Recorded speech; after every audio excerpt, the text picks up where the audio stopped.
Pwede nating aralin pagkatapos. I will just share a small part, Ayan, maliit lang, small part. Konti lang daw i-share niya ngayon. the most important part. Yun lang pinakamahalaga. This is the message God gave me for you and for the Philippines and for my own church. You want to share that? Okay. Ito daw po yung message ng Lord na binigay sa kanya para sa Philippines kasi may ibang siyang church na sinesharean and para sa church po nila sa New Zealand. So, our brother Alan Carino, he shared this message at our church this morning. Okay. Si Brother Alan po, siya po yung nag-share sa church nila ngayon kasi wala po siya doon ngayon. So this is God's message to all of us, whether you are in Bulacan or New Zealand. Ayan. So yun daw po ay message ni Lord para sa lahat, whether nasa Bulacan tayo o nasa New Zealand. So we begin 1 year ago Nagsimula daw po tayo last year. with the message about the two trees. Ayan, with yung message tungkol sa dalawang puno, kung naaalala natin. Do you remember? Ayun. The big tree, God dislikes it. It's proud, it's arrogant, it does not listen, and it does not tell the truth. He will push it over. But the small tree he loves, he will grow it. Ayan, yung malaking puno daw po, yung mayabang, di nagsasabi ng totoo, yun daw po ay itutulak niya, ibabagsak niya. Pero yung... Okay, so ayun po, let's welcome the Lord in the life of Pastor Warwick Thor. Palakpakan po natin ang Panginoon sa kanyang buhay. Is this on? Oh, it's on. Okay, kumusta? I will pray first. I will pray in Hebrew for me. Okay, magpe-pray lang daw po siya ng Hebrew para sa kanya. Shema Yisrael Adonai Eloheinu Adonai Echad. Baruch Shem Kavod Mokatal La'alam Va'ed. Yeshua Hu HaMashiach Hu Adon HaKol. Hear, O Israel, the Lord your God is one. Blessed is the name, the glory of his throne has no end. Jesus, God over everything. Amen, Lord. Thank you that you're with us, that you've promised to be here. Now, Lord, let them not hear from me, but from you. Write your word in their hearts and minds. Yes, Lord. Cause them to understand. Yes. Cause them to be set apart from you. Yes. Because of your great love and your great mercy. Yes, We trust in you, Lord. yes, Lord. Amen. Amen. Amen. Amen. Okay, so right now, I am in my favorite place. Wow. Ngayon daw siya ay nasa kanyang paboritong lugar. Yeah, really. Totoo daw yun. So, Pastora has already sent everyone a copy. Ayan, naalala niyo po, nag-send po ako ng Tagalog and English. So, pwede niyo pong i-open. Can they open it? No, we won't later. Oh, no. Okay. So, later na lang po. Sa mga wala pong copy, message niyo na lang po yung leaders niyo. It's long Mahaba po kasi siya. for study afterwards. Ayan. So, pwede nating aralin pagkatapos. I will just share a small part, Ayan. Maliit lang, small part. Konti lang daw i-share niya ngayon. the most important part. Yun lang pinakamahalaga. This is the message God gave me for you and for the Philippines and for my own church. You want to share that? Okay. Ito daw po yung message ng Lord na binigay sa kanya para sa Philippines kasi may ibang siyang church na sinesharean and para sa church po nila sa New Zealand. So, our brother Alan Carino, he shared this message at our church this morning. Okay. Si Brother Alan po, siya po yung nag-share sa church nila ngayon kasi wala po siya doon ngayon. So this is God's message to all of us, whether you are in Bulacan or New Zealand. Ayan. So yun daw po ay message ni Lord para sa lahat, whether nasa Bulacan tayo o nasa New Zealand. So we begin 1 year ago Nagsimula daw po tayo last year. with the message about the 2 trees. Ayan, with yung message tungkol sa dalawang puno, kung naaalala natin. Do you remember? Oh, yun The po. big tree, God dislikes it. It's proud, it's arrogant, it does not listen, and it does not tell the truth. He will push it over. But the small tree he loves, he will grow it.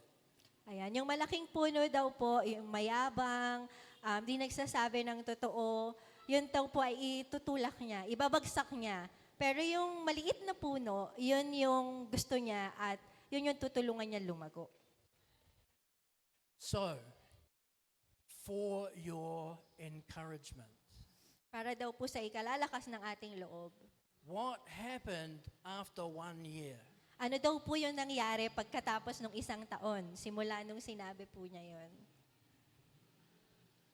More than 50 mega churches are gone. Ayan, higit daw po sa 50 mega churches ang nawala. Hillsong, Hillsong, gone. wala na. It's still there, but it's only small. Ayan, nandun pa rin siya, pero konti na lang. If you are watching the internet right now, you will know that Bethel Church is about to be gone. Ayan, kung nanonood daw po tayo sa internet, malalaman po natin na yung Bethel Church ay pawala na rin. One by one, not Satan, God is pushing them over.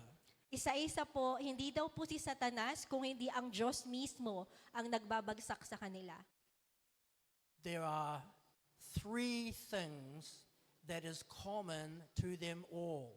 Meron daw pong 3 bagay na karaniwan sa kanila. They did not preach what the Bible actually says. Hindi daw po nila tinuturo yung sinasabi ng Biblia, number 1. That causes the people to be led away from Jesus instead of to him. Kaya yung mga tao nalalayo kay Jesus instead na lalapit sa Kanya. Of course, God will not be patient with that forever. Ayan. Kaya po ang Diyos ay hindi magpagpapasensya na sila habang buhay. The second is money. Pangalawa ay pera. They used the size of the church to become personally wealthy. Ginagamit po nila yung laki ng church para maging personally na mayaman. Like a corrupt politician, Kagaya ng mga corrupt na politiko. but claiming to represent God. Ayan. Pero sinasabi nila na nire-represent daw nila ay Diyos. They just had their hand in the pocket of their people. Kinukuhanan lang daw nila yung bulsa ng mga tao. God will not tolerate that. Hindi daw yun kukonsintihin ng Diyos. And the last At panghuli is pride. ay pride. Ano yung pride? They preached pride. Ang tinuturo daw po nila ay pagmamataas. Pride. They told people to be proud. Tinuturuan daw nila yung mga tao na maging mapagmataas. They said they were trying to make you the best you. Ang sinasabi daw po nila, tinuturoan daw po nila yung mga tao na kayo dapat yung maging best version of yourselves. But actually, what that is to make you proud, arrogant, and thinking that you are more important than you are. Ayan. Pero ang ginagawa lang daw po noon, ginagawa po tayong mayabang, mapagmataas, at mukhang mas mahalaga or importante kesa sa ibang tao. God blesses the humble, Ang pinagpapala ng Diyos ay ang mapagkumbaba. but He actively opposes the proud. Pero sinasalungat niya actively ang mga mapagmataas. The biggest Protestant denomination in the world Ang pinakamalaki daw pong protestanting denominasyon sa buong mundo, the Church of England, ang Church of England, gone. ay wala na din po. It's split. Naghiwalay na po ito. Most of it now rejects the Bible. Karamihan daw po sa kanila ay tinatalikuran na ang Biblia. They openly reject it. Hayagan daw po nilang nire-reject o tinatanggihan yung Biblia. They are more political than religious. Mas political daw po sila kaysa religious o spiritual. But there was a remnant. The small part stayed faithful. Pero merong maliit na part or remnant o maliit na grupo ng mga tao ang nanatiling tapat. The big part is dying. Yung malaking part ng church ay namamatay. The remnant is growing. Yung maliit na grupo ay lumalago. Because God watches over His word to Amen. fulfill it. Amen. Dahil ang Diyos ay kinikip niya, minamatyaga niya yung kanyang salita para ito ay tuparin. It's shocking. It's sad. Yan. Nakaka-shock daw po, anti-shock. Ayun. At nakaka-lungkot. And for many people, At para sa maraming tao, it's extremely dangerous ito ay lubusang nakakabahala or nakakatakot to their salvation. para sa kanilang kaligtasan. And so, we need to see what God is saying now. Kaya dapat pong makita natin kung ano yung gustong sabihin ng Diyos sa ngayon. So, point 1, Point 1 sa mga nagno-notes. God, not Satan, is the one who is doing the bulldozer job on the church. Ang Diyos daw po, hindi sa Satanas ang nagbubulldoze. Alam niyo yun? Bulldozer, yan. Ng mga churches. Hindi si Satanas. To save Para iligtas his people ang kanyang ang bayan niya from those ministries. sa mga ministry na yon. Understand? Naintindihan po? So do not be discouraged Kaya wag daw po tayong panghinaan ng loob when you see what looks like bad news. kapag nakikita natin yung mukhang masamang balita. It is not Satan winning. Hindi daw po si Satanas ang nananalo. It is God being holy. Yan, yun daw po ay Diyos na pinapakita niya yung kabanalan niya sa mga tao. That's point 1. Yun po yung point 1. But that year is over. Yan. Pero tapos na yung year na yon, last year. Those things will continue. Magpapatuloy daw po yung mga bagay na yon. You will see many more famous churches. Mas, Oh. mas marami pa daw po tayong makikita ng mga sikat ng mga iglesia na babagsak. So watch for those 3 things. Yan. So tingnan po natin daw yung tatlong bagay na yon. Money, Money or pera, not preaching the actual gospel, hindi nagpipreach ng totoong gospel or ebanghelyo, and pride. at pride o pagmamataas. Actually, I will add the number 4. Mag-a-add daw po siya ng ika-4. I wasn't going to mention it, Hindi daw po niya dapat babanggitin ito, but God says I have to. pero sabi daw ng Lord, kailangan niya itong sabihin. The leadership in these places Ang pamumuno or leadership sa mga lugar na ito becomes so arrogant. ay naging sobrang mapagmataas. They think they are God. Akala nila sila ay Diyos. And they become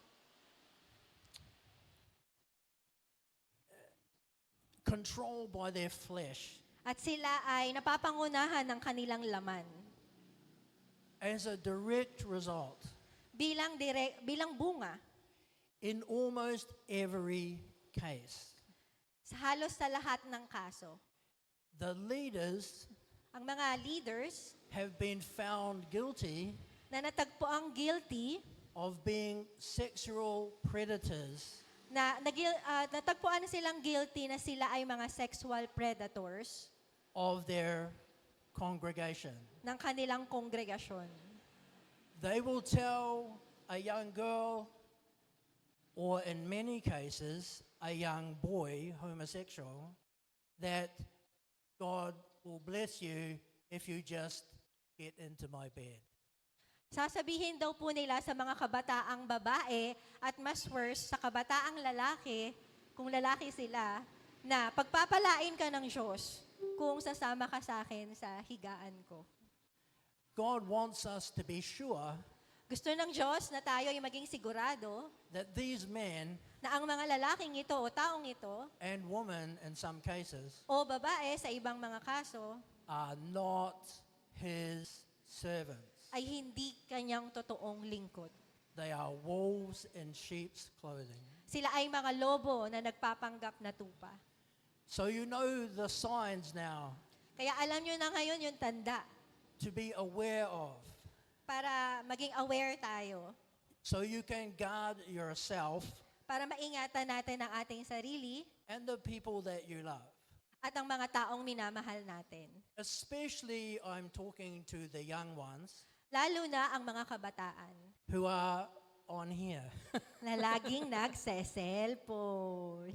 with all those popular ministries Na dahil nga doon sa mga sikat na ministry that seem so attractive, na mukhang maganda, but they can be so deadly. pero sila ay totoong nakakamatay. The only real ministry is this. Amen. Ang tanging totoong ministry ay ang salita ng Diyos. So what will God do now? So anong gagawin daw po ng Diyos ngayong taon? Let's read together. Basahin po natin. Actually, I don't need to read it. Someone read this in Tagalog. Who Yes. can? Matthew 24, Matthew 24, verse 9 until 14. verse 9 to 14. Sa mga may Bible po, Matthew 24, 9 to 14.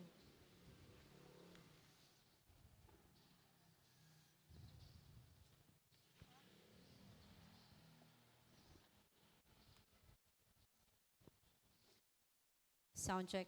Matthew 24, verse 9. So, sa mga kapatid po natin, pakibuksan po yung Bible. Ayan, so wala po tayong PowerPoint, so we encourage everyone to open po yung Bible. Matthew 24, verse 9. Pagkatapos, ay kapupuotan kayong lahat dahil sa inyong pagsunod sa akin. Isasakdal kayo upang pahirapan at patayin. At dahil dito'y, marami ang tatalikod sa kanilang pananampalataya. Mapupuot sila at magtataksil sa isa't isa. Verse 11, marami ang magpapanggap na propeta at ililigaw ang mga tao.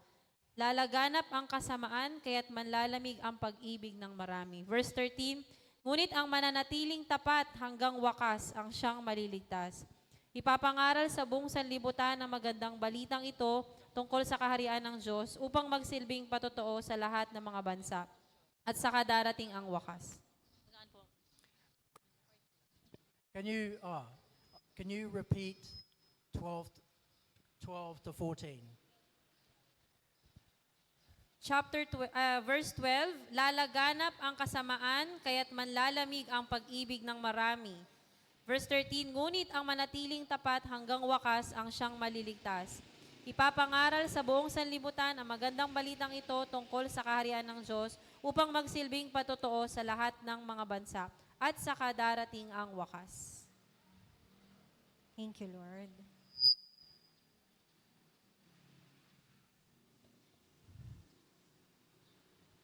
When Jesus shared that, Nung sinabi daw po ito ni Jesus, he said something really important.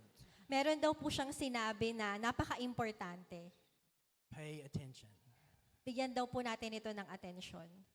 He said, I am telling you this now Sabi niya, sinasabi ko to sa inyo ngayon so that when these things happen, para kapag nangyari ang mga bagay na ito, you will not be shaken. ikaw ay hindi matitinag. You will not lose your confidence. Ano- You will not lose your confidence. Hindi daw po mawawala yung inyong confidence. Why? Bakit daw po? Because even though what is happening Dahil daw po, kahit daw po nangyayari, seems so shocking and evil, ay parang shocking at napakasama. it is exactly what Jesus said will happen. Ito daw po yung eksaktong sinabi ni Jesus na mangyayari 2,000 years ago. 2,000 years ago. Actually, it's even older because it's actually from the Old Testament. No, mas matanda pa daw po kasi sa Old Testament pa lang sinabi na niya ito. But he Sinabi told us Nung sinabi daw po niya, when it happens, nung nangyari yon, you must not be shocked. ayan, kapag nangyari daw po iyon, hindi daw tayo dapat ma-shock Why? o magulat. Bakit? Because for us, Dahil para sa atin, pi- for us, Praise. oh, this is better. ayan. For us, it proves that He is God. Pinapatunayan daw po nun na siya ay Diyos. God foreknows, meaning He knows in advance everything that is ever going to happen. Amen. Alam daw po ng Diyos in advance lahat-lahat ng mga mangyayari. When Jesus said these things, Nung sinabi daw po ni Jesus itong mga bagay na to, as God, bilang Diyos, He had already seen that they must happen. nakita na niya talaga na mangyayari ang mga ito. So now we are seeing it really happening. Kaya ngayon, nakikita natin na talagang nangyayari nga ang mga ito. For those who do not understand, Para sa mga hindi nakakaunawa, they might lose their faith. baka mawala po yung kanilang pananampalataya. But for us, Pero sa atin, we say, tayo po, sasabihin natin, look, tingnan mo, He was right. tama siya. God knows. Alam ng Diyos. What He says happens. Kung ano yung sinabi niya, nangyari. Therefore, the good things He says Dahil doon, yung mga magagandang bagay na sinabi niya are also guaranteed. ay sigurado ding mangyayari.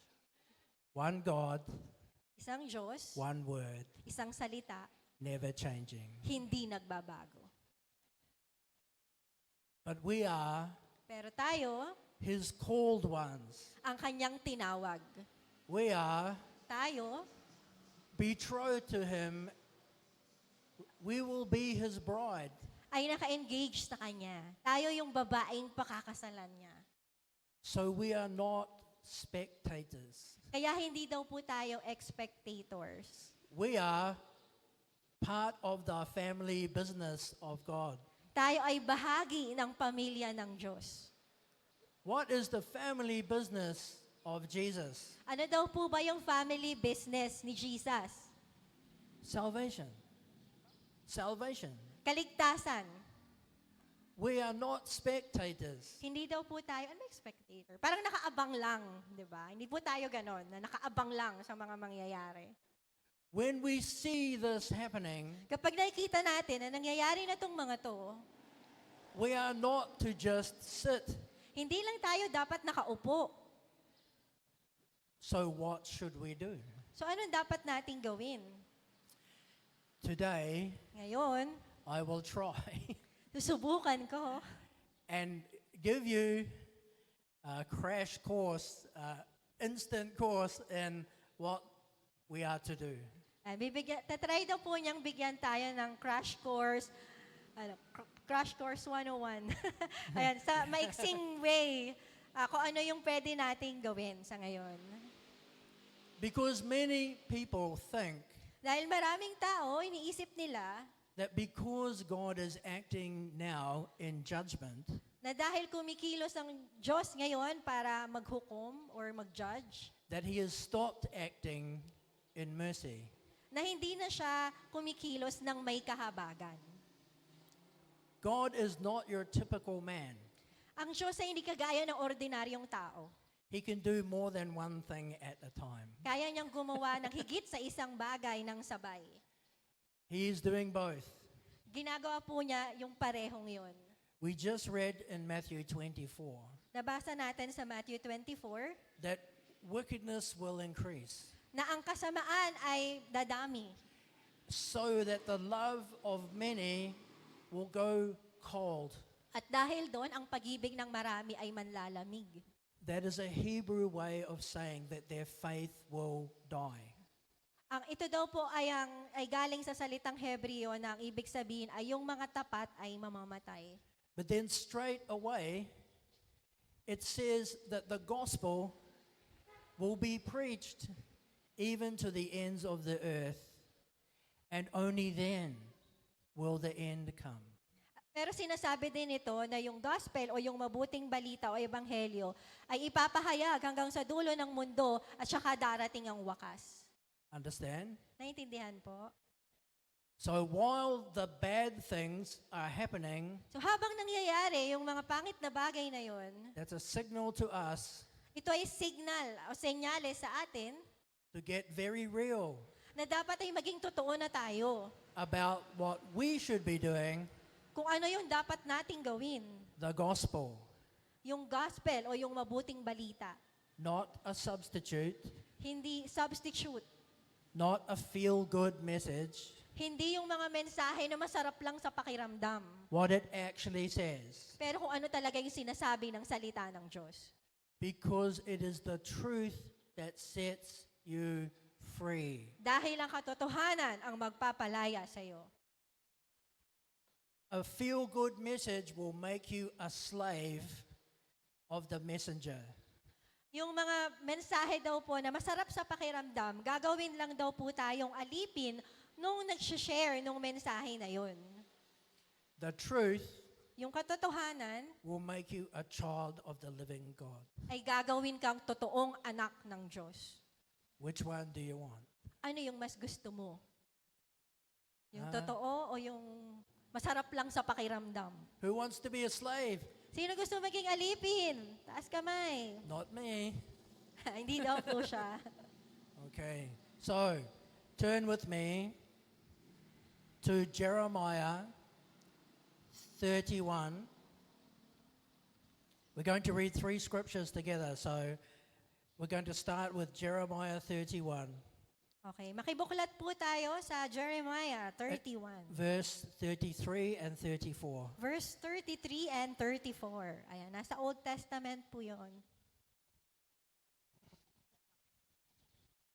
Jeremiah 31 verse 33. Si Yahweh ang naglagay ng araw upang lumiwanag sa maghapon, at ng buwan at mga bituin upang tumanglaw sa magdamag.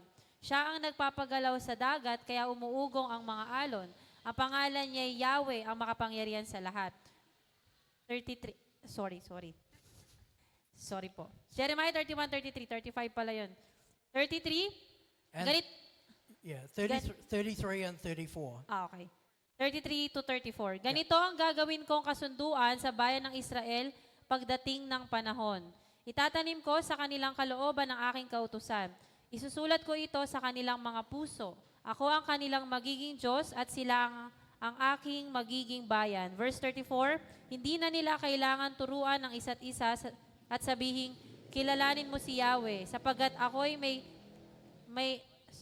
ako'y makikilala nilang lahat, mula sa pinakaaba hanggang sa pinakadakila, sapagkat patatawarin ko sila sa kanilang kasalanan at kalilimutan ko na ang kanilang kasamaan. Does anyone know? Is this louder? Okay.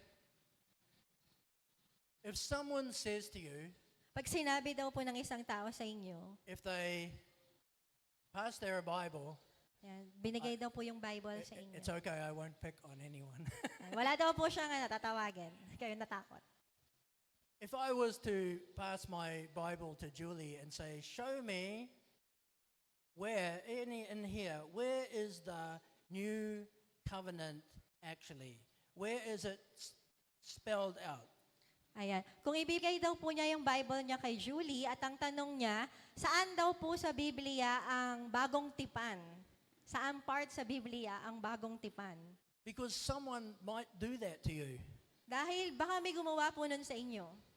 Because when you read the New Testament, Dahil kapag binasa po natin yung bagong tipan, it's not in there. wala daw po yun doon. The actual covenant Ang totoong covenant o Is- tipan is not written down in the New Testament. ay hindi daw nakasulat sa bagong tipan. Gulo, no?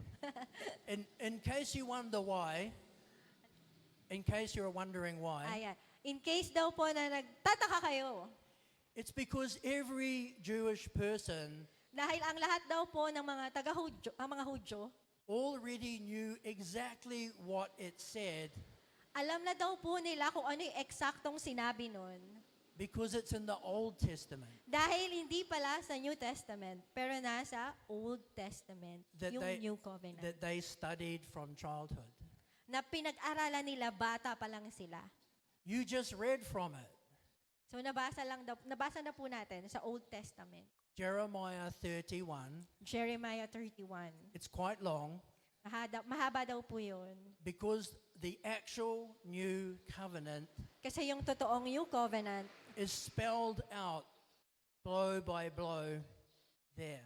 ayan, so naka-spell out daw po sa Jeremiah 31, yung New Covenant.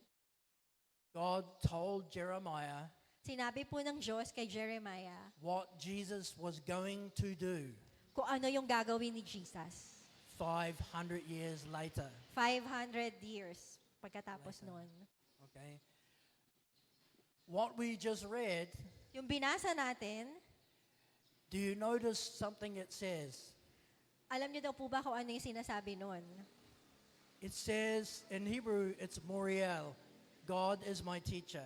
Ang Hebrew daw po nun ay Moriel, na ang ibig sabihin, ang Diyos ang aking guro. He promises Pinangako po niya that He will show Himself and give us His law Himself. na ipapakilala niya ang kanyang sarili at ibibigay ang kanyang sarili. That's why your private study at home is so important. Kaya napakahalaga daw po yung personal na pag-aaral natin ng salita ng Diyos sa ating mga tahanan. Concerning the Holy Spirit, Concerning daw po yung banal na espiritu, the real one, yung totoong banal na espiritu. Jesus said when He comes, Sabi po ni Jesus na kapag dumating daw po ang banal na espiritu, He will recall to your mind ipapaalala daw po niya sa ating isip everything I have said. lahat ng sinabi ni Jesus. And He will lead you At siya daw po ang magli-lead sa atin into all truth. sa katotohanan. That is the primary, the most important role of the Spirit of God in you. Yun daw po yung pinakamahalaga na layunin o tungkulin ng banal na espiritu sa atin. Because He's keeping the promise found in Jeremiah 31. Amen. Dahil tinutupad daw po niya yung kanyang pangako sa Jeremiah 31. God Himself Ang Diyos mismo promises ang nangako that those who seek Him na lahat ng humahanap sa Kanya with all their heart and mind and strength ng buong puso, ng buong isip, ng buong kalakasan will find Him, ay matatagpan siya. know Him, Makikilala siya and be reconciled to Him, at maipagkakasundo sa Kanya. and have eternity with Him. At mararanasan ang buhay na walang hanggan kasama siya. That's our first and most important blessing. Yun daw po ang ating una at pinakamahalagang pagpapala na naranasan. Because while God is judging Dahil habang hinuhusgahan ng Diyos the wicked, yung mga masasama, He is still doing that. ganun pa rin daw po yung ginagawa niya. Siya. He knows who is missing. Alam daw po niya kung sino yung nawawala. Remember, He knows everything in advance. And naalala po natin, alam daw po ng Diyos lahat-lahat in advance. He knew Judas would betray Him. Alam niya na pagtataksilan siya ni Judas. He knew everything in the gospel before it happened. Alam niya daw lahat sa gospel o sa mabuting balita bago pa yun nangyari. And he knows every single person on earth that is going to say yes when he makes himself known to them to keep this promise. Alam daw po niya bawat isang tao sa buong mundo kung sino yung mag-oo kapag siya po ay tinawag nila. At alam niya, at alam daw po niya kung sino yung tutupad sa salita ng Diyos, sa pinangako niya. He knows, but we don't. Alam po niya, pero hindi natin alam. Therefore, Dahil doon, share the gospel ibahagi natin ang mabuting balita. with who? Kanino? Everyone. Sa lahat ng tao. It's not up to us to Hindi- choose. Hindi tayo dapat mamili. Share the gospel with everyone, even the most unlikely. Ibahagi daw po natin yung mabuting balita sa lahat ng tao, kahit sa mga taong parang hindi naman tatanggap. Even Matthew, the tax collector, Kahit daw po kay Mateo na maniningil na buwis. even Zacchaeus, the wicked tax collector, Kahit kay Zacchaeus, yung masamang maniningil ng buwis. right? And even a priest who hated Jesus and did his absolute best to destroy the church. What's his name? Shaul of Tarsus, that Jesus gave a new name, Paul the Apostle. Amen. Kahit daw po sa pari na sobrang galit kay Jesus, gustong patayin yung mga tagasunod niya, na ano daw po yung pangalan niya? Si Saul of Tarsus. Pero binigyan siya ng bagong pangalan at naging Paul. Nakilala natin. Hindi si Paul Manyo, yung Paul sa Bible. When the really wicked are saved, And kapag daw po yung mga masasama ay naligtas, they have an advantage. meron daw po silang advantage. They understand Nauunawaan nila what God has saved them from kung saan sila niligtas ng Diyos. much more than people who have been, good all their lives. Nang mas higit kesa dun sa mga buong buhay nila, naging mabait naman sila. You will rarely find Bihira ka daw po makakakita a real Christian ng isang totoong Kristiyano who's been bought out of crime or drug addiction or something like that, na pinanganak sa isang krimen o drug addiction, who will ever betray Jesus. na magtataksil kay Jesus. They are grateful. Sila yung mas thankful, mas grateful, mas mapagpasalamat. They understand how vital the gift that God has given them. Nauunawaan nila kung gaano kahalaga yung regalong natanggap nila. They will suffer, but they will never let go. Maghihirap sila, pero hindi sila bibitaw kay Jesus. So preach the gospel to everyone. Kaya ibahagi natin ang mabuting balita sa lahat ng tao. Amen? Because God already knows which ones will listen and which ones will not. Tell everyone, leave the hard part to Him. Ayan. So, alam daw ng Diyos kung sino yung makikinig, alam din niya kung sino hindi. Kaya sabihin daw po natin na yung mahirap na part, bigay natin kay Lord. Amen. But tell them the truth. Pero sabihin natin yung katotohanan. Amen? Don't coat it in sugar. Huwag daw po nating palamutian ng sugar o ng asukal. Tell them the truth. Sabihin natin yung totoo. And those God knows He can save, He will start to talk to them from inside. Amen. At yung mga alam po niya na talagang maliligtas, kakausapin sila ni Lord sa loob nila. He will put His law in their hearts and in their minds. Amen. Siya yung maglalagay ng batas niya or ng salita niya sa puso at isipan nila. Do you believe it? Naniniwala po ba tayo? Yeah. Amen. Let's see the proof. We're going to, Prisha, can we have Romans 10? Ayan, makibuklat po tayo sa verse 20. Roma Gs. Romans 10:20. Yep. Okay, buong tapang namang ipinahayag ni Isaias. Natagpuan ako ng mga hindi naghanap sa akin. Nagpahayag ako sa mga hindi nag-usisa tungkol sa akin. Romans 10 is quoting Isaiah 65. Ang Roma Gs daw po ay galing sa Isaiah 65. So, although it's in the New Testament, So kahit na nasa New Testament siya, it's an Old Testament scripture. ito daw po ay galing sa Old Testament. It said, I will be found by those who are not looking for me, Ako ay matatagpuan ng mga taong hindi naman naghahanap sa akin. and to those who were not seeking me, At sa mga taong hindi naghahanap o naghahanap sa akin. I will say, here I am, here I am. Sasabihin ko sa kanilang, nandito ako, nandito ako. God sent us a shepherd. Binigyan daw po tayo ng Diyos ng pastol. And Jesus talked about the good shepherd. At sinabi po ni Jesus ay patungkol sa mabuting pastol. If there is 100 sheep Kapag meron daw pong 100 tupa and one wanders away, at may isang goes missing, nagpasaway, nawawala. right? So in Roa, So sa Roa daw po, you have missing sheep, meron daw po tayong mga nawawalang tupa. right? Tama po ba? Even if there's one, what does Jesus say the shepherd will do? Kahit daw po nag-iisa yun, ano daw po yung sinabi ng pastol na dapat nating gawin? You know? Alam po ba natin? You know this. Alam daw po ba natin?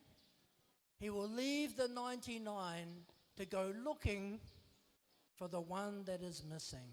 Iiwan daw po niya yung 99 para hanapin yung nag-iisang nawawala. The parable, the story, Ang talinghaga daw po o kwentong ito is not only about those who disappear from your church. ay hindi lang yung mga taong nawala sa church. It reveals what Jesus, the Good Shepherd, is actually doing in the world. Ito daw po ay nagpapahayag kung ano talaga yung ginagawa ni Jesus sa buong mundo.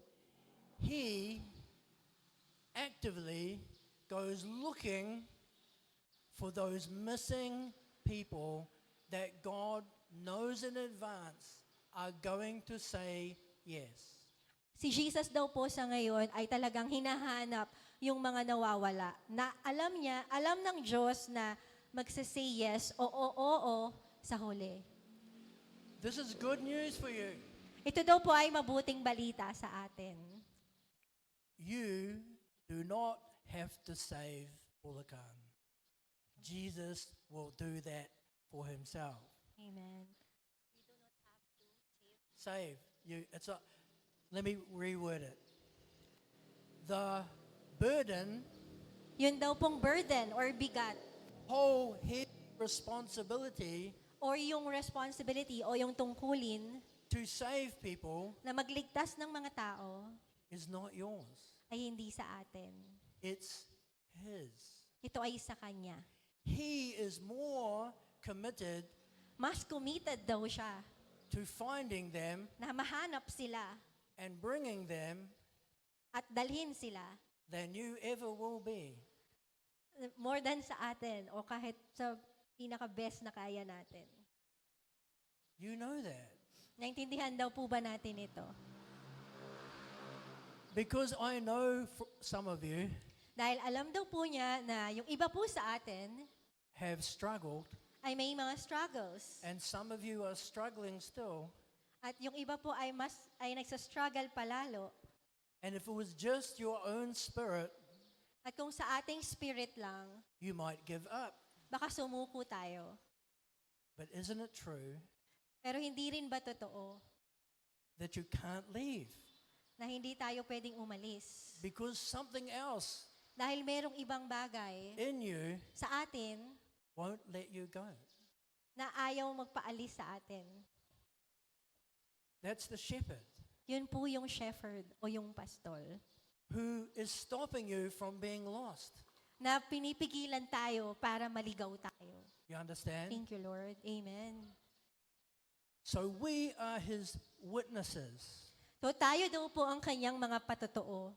So when he is doing it, Kaya kapag ginagawa po niya yun, we are able to explain mas may papaliwanag natin to people sa mga tao what's happening to me. ano nangyayari sa kanila. Why do I suddenly think about God all the time? Bakit bigla na lang nilang naiisip si Lord? Why did I suddenly need to know who is this Jesus? Bakit bigla na lang nilang naiisip na kilalanin, sino ba tong Jesus na to? Jesus said, no one, how many is no one? Sabi po ni Jesus, no one or wala. Ilan daw po ba yung wala? No one is zero, Wala. right? So no one can come to me unless Wala daw pong makakalapit sa Kanya hanggat God the Father ang Diyos Ama, sends Ruach HaKodesh, the Holy Spirit, ang banal na Espiritu, to find them, sinend or binadala ang banal na Espiritu na hanapin sila, to take hold of them, hawakan sila, and to drag them. In the Hebrew, it's not just bring, it's like dragging. To forcefully bring them to Jesus. ayan. So pinadala daw po ng Diyos Ama ang banal na Espiritu, hindi lang para dalhin, pero ano ba yun? Hilain, ayan, hatakin, papunta kay Jesus Christ. So how many people can you save So ilan daw pong mga tao ang kaya nating iligtas? unless God is doing that? Unless si Lord yung gumagawa nun. Zero. Wala. Understand? Amen. So relax. So relax lang. It's Chill. not your job. Hindi daw po yun ang ating trabaho. Your job is to just tell everyone Amen. Ang trabaho lang natin ay magsalita. your mga tao. your job is for them to see Christ in your life Ang trabaho lang natin ay pakita sa kanila si Jesus sa buhay natin so that they can see that it's real para malaman nila na ito'y totoo because you're real. dahil ikaw ay totoo. And when it is God's will, At kapag sa kalooban ng Diyos, because he knows this is someone he can save, dahil alam niya na yung taong yun ay kaya niyang iligtas, he will do everything that we cannot. kaya niyang gawin at gagawin niya yung lahat ng bagay na hindi natin kayang gawin. You understand? Naintindihan po natin? Amen. And we read that the gospel must be preached to the very last person on earth before the end will come, which means it is not finished. At nabasa natin, di ba, na kailangan makarating yung ebanghelyo hanggang sa dulo ng mundo bago dumating yung wakas. So, hindi pa siya nangyayari. Hindi pa siya tapos. So, some advice. May payo daw po siya. When you are planning your evangelism, Kapag nagpaplano daw po tayong maghayo, no gimmicks, wala daw pong gimmicks. okay? People can see through that. Nakikita daw po yun ng mga tao. Number 2, Pangalawa, don't be desperate. wag daw po tayong desperado. Because if the person you're speaking to can be saved, God is even more interested in doing that than you are. Ayan. Dahil daw po yung taong, yung i-share natin ay maliligtas, mas interesado daw po ang Diyos sa kanila kesa sa tayo sa kanila. So I want to give you some example So bibigyan daw po niya tayo ng example o mga halimbawa so that you know that it's true. para malaman daw po natin na totoo yung sinasabi po niya. Why is that scripture from Isaiah there in Romans? Bakit daw po yung talata na yon sa Isaiah ay nasa Roma? Something happened Meron daw pong nangyari to the apostles sa mga apostol that they could not understand. na hindi nila naiintindihan. Anyone know what it was? Meron daw po bang nakakaalam kung ano yon? All the apostles are Jewish. Lahat daw po ng apostol ay mga Hudyo. The covenant in Jeremiah 31 is with the Jewish people.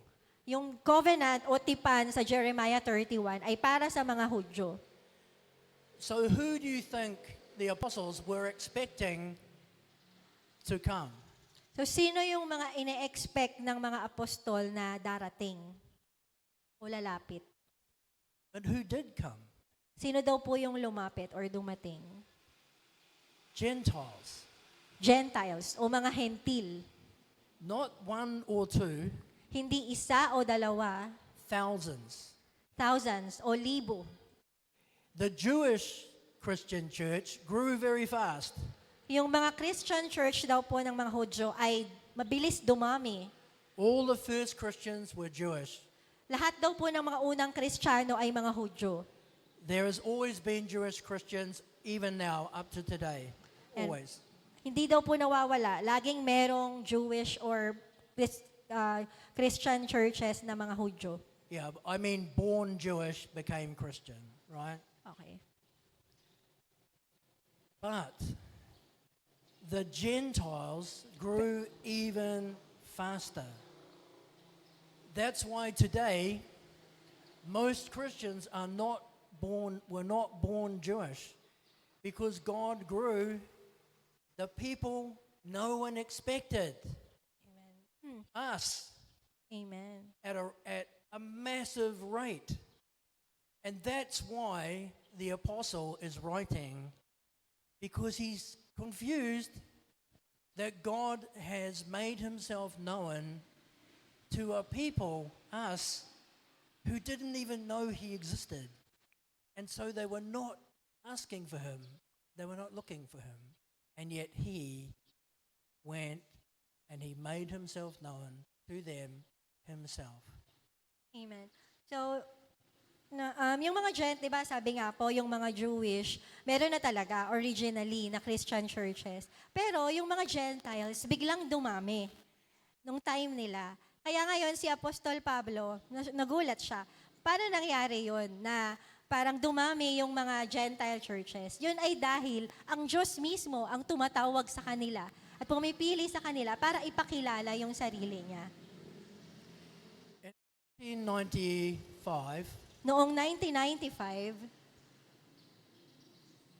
the things that turned into the big tree yung mga bagay na naging yung malaking puno, first arrived. ang unang dumating. Doon sila unang dumating. I knew they were demonic, Alam ko na galing sila sa kaaway. but God told me Pero nang sinabi ng Diyos sa akin, it was judgment from Him. ito ay judgment o paghukom sa kanila. But He made me a promise Pero nangako siya sa akin from Scripture. mula sa salita ng Diyos. He said Ang sabi niya, He will keep a remnant for Himself. magtitira siya ng maliit o remnant o maliit na grupo ng tao para sa Kanya. That's why you see that split. Kaya nakikita daw po natin na nag-i-split yung mga church na yon. Numerically, most down. Yung mas madaming part ng division, sila yung bumabagsak. But there's a faithful remnant in each of these places. Pero merong maliliit na grupo sa mga lugar na ito. What God said to me, Yun sinabi sa akin ng Panginoon. He said, I, meaning He will do it. Ang sinabi daw po niya ay o siya. Ibig sabihin daw po ay siya ang gagawa nun. He said, I will lead out a band of survivors Dadalhin daw po niya palabas yung isang grupo ng mga survivors. and He said, and with them, At sa pamamagitan nila, I, meaning He will do it, o ako, ibig sabihin daw po ay siya ang gagawa. I will rebuild my house for the last days. Ako ang muling magtatatag ng aking tahanan sa huling mga araw. God is not knocking down to destroy. Hindi lang daw po sila binubuwal ng Diyos para lang mawasak sila. God is knocking down to rebuild. Kaya daw po niya sila binabagsak dahil gusto niyang bumuo ulit. Because the gospel will continue Dahil ebanghelyo ay magpapatuloy until the end, hanggang sa huli. until the very last person Hanggang sa ang pinakahuling tao that God knows in advance na alam ng Diyos in advance is going to say yes, na mag-oo sa Kanya. until that person Hanggang yung tao na yon is safe, ay maligtas. the end will not come. Hindi darating ang wakas. He will not fail to save anyone that he knows will stay true to him. Hindi daw po siya mabibigo na iligtas ang mga tao na alam daw po niya ay magiging totoo sa Kanya hanggang sa huli. So that's number 2. So yun po yung number 2. You have to be the one who will not be unfaithful. Kailangan daw po tayo yung tao na hindi magiging unfaithful o magtatakwil kay Lord.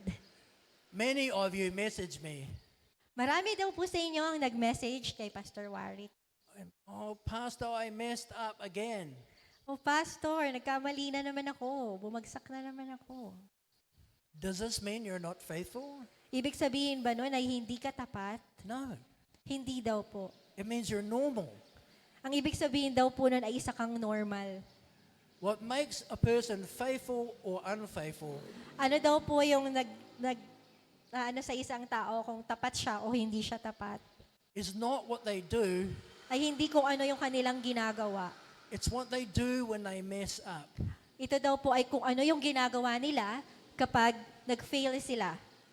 The unfaithful person Yung hindi tapat na tao will use the failure ay gagamitin yung pagbagsak nila as an excuse to quit, bilang excuse para mag-quit o umalis na. because inside Dahil sa totoo, sa loob nila, they really want to go back sinning. gusto talaga nila magkasala. That's not good. Sinners do not enter heaven. Masama daw po yun kasi walang makakapasok sa kaharian ng Diyos na makasalanan. It's like a slow suicide. Para daw pong mabagal na suicide o pagpapatiwakal. The faithful person Yung tapat daw po will still trip over many times, ay babagsak pa rin daw po ng maraming beses. but the faithful person gets up, Pero yung tapat daw po ay tumatayo at bumabangon ulit. picks up their cross, Kinukuha ulit yung kanilang krus and goes again. at nagpapatuloy. Because no one is perfect like that. Dahil wala namang perfect, isang ganun lang, perfect na agad. It's a walk. Isa daw po itong paglalakad or journey, isa siyang lakarin. So when you see people failing, Kaya pag may nakikita daw po tayong mga tao na bumabagsak, don't pick on them. Ano yung pick? Huwag natin silang, hindi pick, ano yun eh. Instead, don't.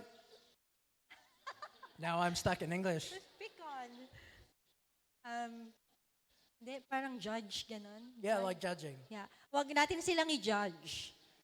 Don't write them off. Huwag daw po natin silang i-cancel. Cancel culture, ganon. Yeah. Pick them up, Tulungan daw natin silang tumayo. right? We need each other Kailangan natin ng isa't isa. because sooner or later, Dahil darating yung time, it will be you that's on the floor ikaw naman yung babagsak. needing someone to pick you up. At kailangan mo rin ng tao na magtatayo sa'yo. And who will pick us up if not each other? At sinong pupulot sa'yo kung di lang tayo-tayo din.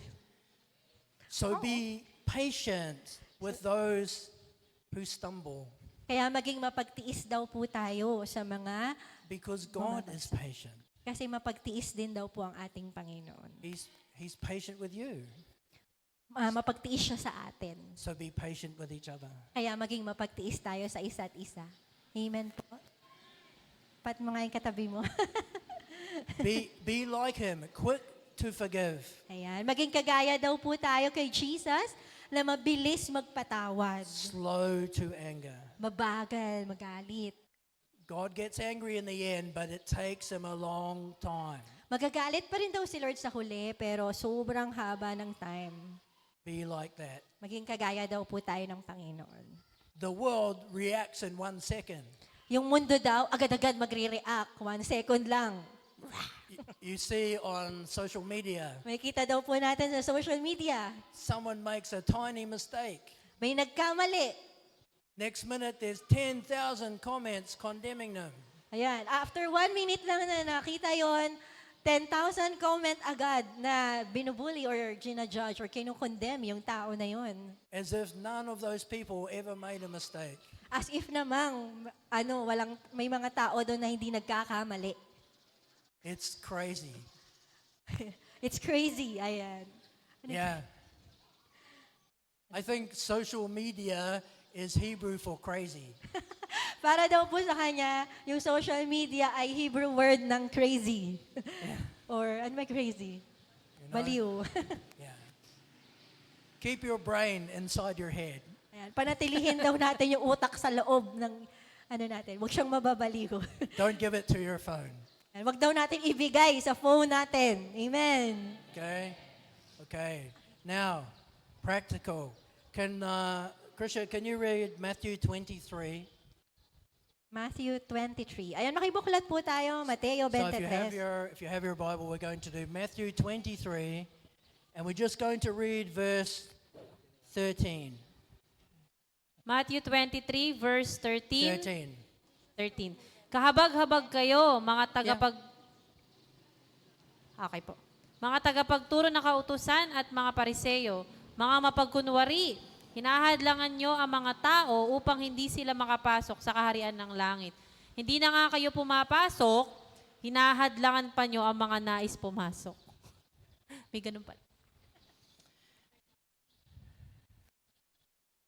Remember I said about all those people And alalahanin daw po natin yung sinabi niya doon sa mga tao na yon. affected by God pushing over those big churches. Na naapektuhan ng mga binagsak ni Lord. I want you to use your imagination. Ayan, gamitin daw po natin yung ating imahinasyon. Imagine you thought you were in a Christian place. So imagine natin, akala natin nasa isang totoong Christian na lugar tayo. Imagine you're devoted to Jesus, or so you thought, Imagine daw po natin sobrang devoted, napaka-faithful natin kay Jesus. until suddenly the real God reveals your whole church Hanggang sa yung totoong Diyos, pinakita niya kung ano talaga yung totoo dun sa church na yon. as fake. Na isa pala siyang fake o peke. Can you imagine Na-imagine po ba natin? what that will do to your heart? Kung ano yung kaya niyang gawin sa puso natin. What that will do to your soul? Kung ano yung kaya niyang gawin sa kaluluwa natin. This is what Jesus meant when he said this kind of wickedness will cause the faith of many to die. Ito yung sinasabi daw ni Jesus na yung kasamaan na to ay kayang patayin yung pananampalataya ng nakarami. Believing a lie, Yung paniniwala sa isang kasinungalingan, the disappointment yung disappointment o pagkadismaya when the lie is exposed kapag nahayag yung kasinungalingan is crushing to the soul. ay nakakadurog ng kaluluwa. We can ask the young girls, Pwede nating tanungin yung mga kabataang babae. you know that guy that you were so keen on? When there's a boy that you are obsessed with? Mga kabataang babae, nandyan daw po ba kayo? Naaalala nyo daw po ba yung lalaki na na-obsess ka? And you think he really loves you? Akala mo mahal na mahal ka niya. And you're planning your whole life based on that?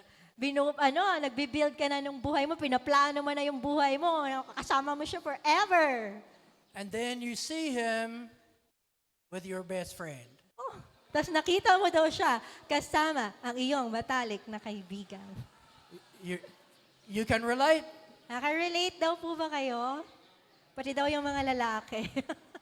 That's the experience of someone in a church Yun daw po yung karanasan ng tao na nasa church, who thought they were in this forever relationship with Jesus, na akala nila nasa kanila yung forever na relasyon kay Jesus Christ, and then their Jesus turns out to be fake. tas malalaman nila na yung Jesus pala nila ay peke. Only it's worse. Mas worse pa. You can get another boyfriend, Pwede ka daw magkaroon ng isa pang boyfriend. Pwede ka magpalit. but what if you think now there's no Savior? Pero paano pag iniisip mo na wala nang tagapagligtas? What if you are left thinking Jesus isn't real? Paano kung naiwan ka na iniisip mo na hindi totoo si Jesus? Now you give up, Susuko ka na lang. and then you die, Mamamatay ka na and lang. you do not enter heaven because you're no longer His disciple. At hindi ka makakarating sa langit kasi hindi ka na niya alagad.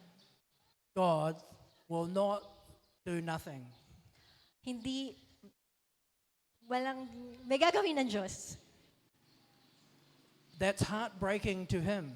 Yun daw po ay masakit sa puso ni Lord.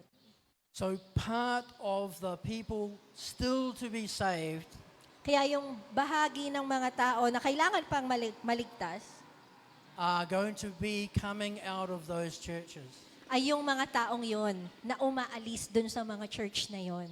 because the real Jesus Dahil yung totoong Jesus wants them. ay gusto sila. He wants to be the new boyfriend, Gusto daw po niya na siya yung maging boyfriend nila. the one that will not betray them. Amen. Yung taong hindi sila lolokohin o iiwan. So in your evangelism, So sa paghahayo daw po natin, be aware of people who have stopped going to some church. ayan, maging aware daw po tayo kasi may mga tao na huminto na sila mag-church. It's very likely Mas madalas daw po, they have had that kind of experience. meron silang ganong karanasan. What do they need? Ano yung kailangan nila? The truth. Yung totoo, yung katotohanan. Don't sugarcoat anything. Huwag daw po nating palamutian ng sugar or gawing magaan. Yeah. The only thing that can rescue them Ang tanging bagay na makakapagligtas sa kanila is the truth, ay ang katotohanan. even when it's uncomfortable. Kahit na hindi comfortable o komportable. Make sense? Okay, we need to finish, so there's just one critical scripture left. Ayan. So matatapos na po tayo. Meron na lang pong isa na mahalagang salita ng Diyos. I'll do it this way around. We're going to read from Malachi. Malachi is the last book in the Old Testament. Ayan. So makibuklat po tayo sa Malakiyas. Nasa huling Malaki- part ng lumang It's tipan. going to be Malachi 3. Ayan. Sa chapter 3. Yeah. But I'll say something first. Pero may sasabihin daw muna si Pastor Warwick. The closer we get to Jesus coming, Habang nalalapit yung pagbabalik ng Panginoon, the more wicked the world will become, and bago pa mas maging masama ng tuluyan yung mundo, including in the false church. kasama na doon yung nasa false church or pekeng iglesia. Right? Humans Yung mga tao have a bad habit. ay may masamang nakasanayan. We give up easily. Madali tayong sumuko. And 3 words that will kill you At ang tatlong salita na papatay sa atin is if you hear yourself say, ay kapag narinig natin yung sarili natin na sinasabi natin, what's the point? what's the point? What's the point? Ano yung point? Ano yung silbi nito? Parang gano'n. Right? It's like going to the gymnasium, Ayan, kunwari, pupunta tayo sa gym. and you're pushing weights. Ayan, bubuhat ka ng dumbbell. Yeah, you know, and you're doing that for a whole week. Ayan, buong linggo, yes! And that after 1 week, you come and stand in front of the mirror, Ayan, tapos pagkatapos ng isang linggo, humarap ka sa salamin, excited ka, look like this. at ganito daw yung itsura. And then you say, oh, At yun, sabi mo, what's the point? Ano pa silbi nito? What's the point? I did it the whole weekend. Buong linggo ko itong ginawa. You know, that's what humans do. Ganon daw po yung mga tao. So keep that in mind as we just read now in Malachi 3. Kaya tandaan daw po natin yun habang binabasa natin yung Malakiyas 3. Krisha, it's 13 to 18. So, verse 13 to 18. Malakiyas 3 verse 13. Masasakit ang sinabi nyo tungkol sa akin, sabi ni Yahweh. Ngunit ang tanong nyo, ano ba ang sinabi namin laban sa inyo? Sabi nyo, walang saysay ang maglingkod sa Diyos. Ano ba ang mapapala natin sa pagsunod sa kanyang mga utos o sa pagpapakita natin kay Yahweh na nagsisisi tayo sa nagawa nating kasalanan? Hindi ba't kung sino ang palalo ay siya pang pinagpapala? Hindi lamang nananagana ang masasama, kundi sinusubok pa nila ang Diyos sa paggawa nila ng kasamaan, ngunit hindi sila pinaparusahan. Verse 16, pagkatapos, nag-usap-usap ang mga taong may paggalang kay Yahweh. Pinakinggan niyang mabuti ang kanilang usapan. Kaya ipinatala niya sa isang aklat ang mga pangalan ng mga gumagalang sa kanya. Verse 17, magiging akin sila, sabi ni Yahweh na makapangyarihan sa lahat. Sa araw na ako'y kumilos, itatangi ko sila bilang sariling akin.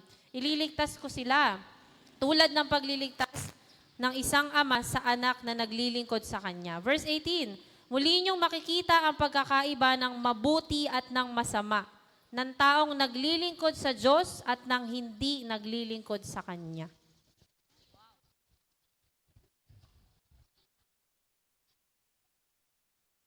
This is what will happen at the end.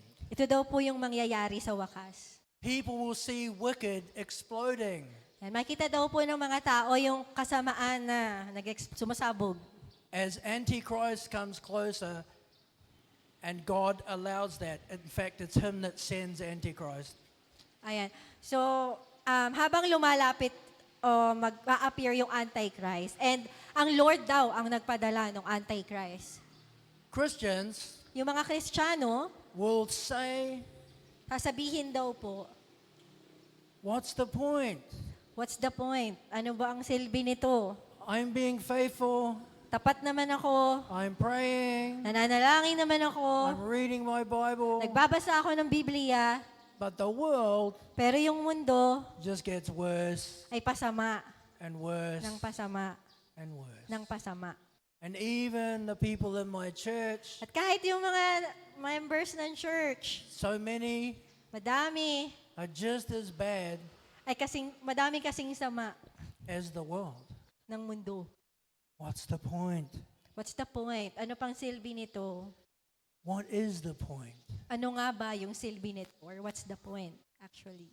Jesus says those who persevere to the end will be saved. Amen. Ang sabi ni Jesus, ang lahat ng mananatiling tapat hanggang sa wakas ang maliligtas. Malachi 3 is the scripture for now. Yung Malakiyas 3, yun po yung salita ng Diyos o talata ng Diyos sa ngayon. Malachi 3 is your decision, your choice now. Yung Malakiyas 3, ang ating desisyon sa ngayon. Do you see those that understood? They wrote their names down. They formed a group that says, there is a point. Amen. And we will keep going. We won't care what's happening around. We will keep going because it is right. Amen. Yung makikita daw po natin sa Malakiyas 3, sinulat daw po nila yung pangalan nila. Tapos, nagsama-sama daw sila as a group. Sabi nila, magpapatuloy tayo. Bahala na kung ano nangyayari sa kanila, pero tayo magpapatuloy tayo. Kasi, ito yung sinasabi ng Diyos na tama. And God said, when I act, meaning at the end, the judgment, I will show a sharp, meaning clear, distinction between those who are really mine, the sheep, and those who are not, the goats. The outcome will be as different as night from day.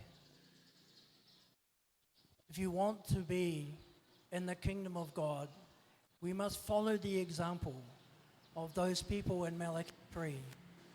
We must make our mind up to be Christian to the end, to be faithful to the end, never mind what anybody else does. Amen. And sa wakas daw, sa huli, sa Judgment Day, makikita daw po natin ng maliwanag yung difference ng sheep at ng goat. Kung sino talaga yung sa Lord at kung sino yung hindi sa Kanya. At sobrang different niya. Kitang-kita mo kung paano magkaiba yung liwanag sa dilim o gabi at araw, makikita daw po natin yung difference. Kaya sabi po ni Pastor Warwick, sa huli, ayan, dapat mag-made up tayo gumawa na tayo ng decision natin. Dapat maging matibay yung decision natin na magiging kagaya tayo ng Malakay 3. Amen? Na kahit anong mangyari, hindi tayo susuko, magsasama-sama tayo, gagawin natin kung ano yung tama. Amen? Amen po? So we come to the time when I will pray for the church. Ayan. So ngayon po, nasa part na po tayo ng program na ipapanalangin po ni Pastor Warwick ang ROA. So, can you, Chris, I'm going to pray for the church. Can you read one scripture though? It's part of the prayer, just for those who can't understand me. John 6, John 6, ayan. Pwede po tayong makibuklat. 37 to 40. John 6, 37 to 40. So this is part of my prayer for the church. Ito daw po ay bahagi ng kanyang panalangin para sa iglesia.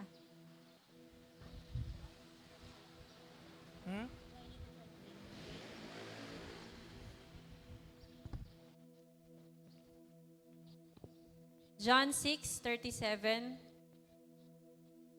Lalapit sa akin ang lahat ng ibinibigay sa akin ng Ama, at hindi ko itataboy kailanman ang sino mang lumalapit sa akin. Verse 38, ako'y bumaba mula sa langit, hindi upang gawin ang sarili kong kalooban, kundi ang kalooban niya na nagsugo sa akin. Verse 39, at ito ang kanyang kalooban, ang huwag kong hayaang mapahamak ang kahit sino man sa mga ibinigay niya sa akin, kundi ang buhayin ko silang muli sa huling araw.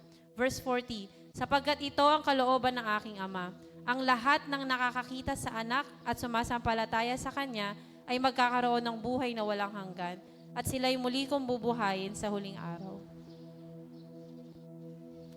That's His promise. Yun daw po yung pangako ng Diyos. So let's stand up to pray. Tayo po'y tumayo at manalangin.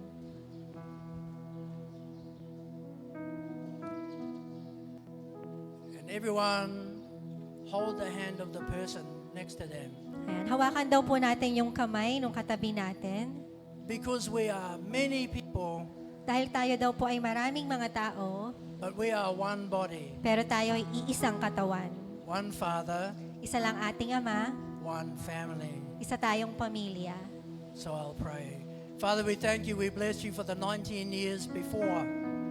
But now, Lord, we give thanks that you have promised to take up Roa in your hands and to make yourself known, and to make yourself known to the people of this area that they influence. Yes.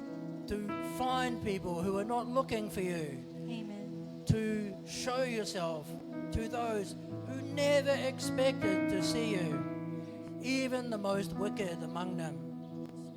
We pray, Lord, that you would wake up those who are asleep, Amen. that you would make Roa shine Yes, like a Lord. city on a hill in the dark, Amen.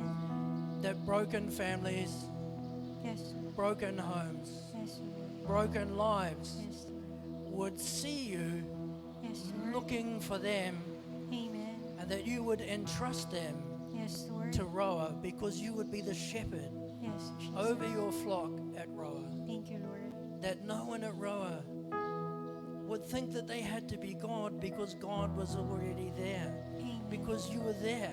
Because you Lord. make yourself and your presence known. So God. Because, Lord, Yes, Lord. as the wedding vow says, see, I have set you apart from the nations for myself. Thank you, Lord. So, Lord, as your witness, I add your blessing. Bless, Lord, the work of your hands and Yes, make oh it God. prosper in the things of your word. Yes, Lord. Make it fruitful. Yes, Lord.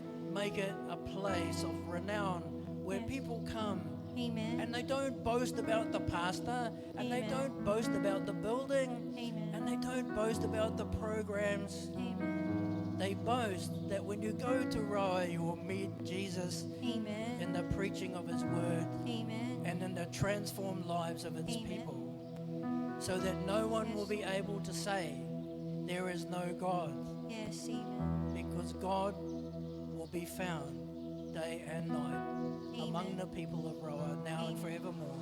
Yes, Pray in Jesus' name. Amen. amen. Thank you, Lord. Amen.